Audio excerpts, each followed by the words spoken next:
Nagpapasalamat po ako sa mga tulong ng mga taga-OWA po. Maraming salamat po sa inyo. Ako po ay napauwi po dahil sa kaguluhan sa Kuwait po. Natatakot po ako sa pasabog po.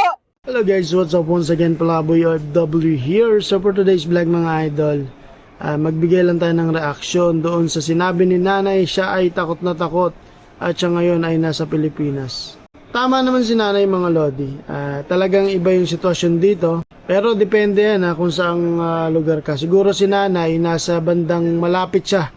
Kumbaga sa pinaka apektado. Kumbaga malapit sa airbase or malapit sa airport. Kung saan talaga yung tinatarget ng Iran. Yung location dito sa Kuwait. Pero so far, safe naman kami dito kasi ginagawa naman ng bansang Kuwait yung kanilang makakaya para suportahan ang bansa. At lahat naman kami is nakakagalaw ng normal, nakakapagtrabaho ng maayos, alam mo yun. Pero sa reaction ni nanay na nakauwi siya, okay lang yung kasi may edad na si nanay, talagang hindi na natin masisisi si nanay doon. Okay yung na nakauwi na siya. Kasi kung hindi, baka hindi natin alam, di ba?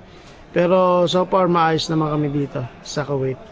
Kahit na sa kabila ng mga nangyayari, tuloy pa rin ang buhay dito sa Kuwait.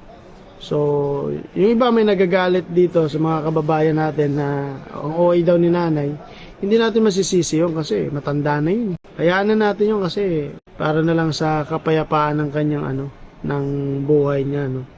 Si nanay dapat niya nagpapahinga na yun. 70 anyos na, di ba? Tama lang yun na siguro kung hindi pa nangyari yung giyera ganito, hindi pa nagpapahinga si nanay or hindi pa nag-for good. So at least nakauwi na siya. And sinabi niya mga nasa 3 taon ba? Medyo bago-bago pa lang siya dito.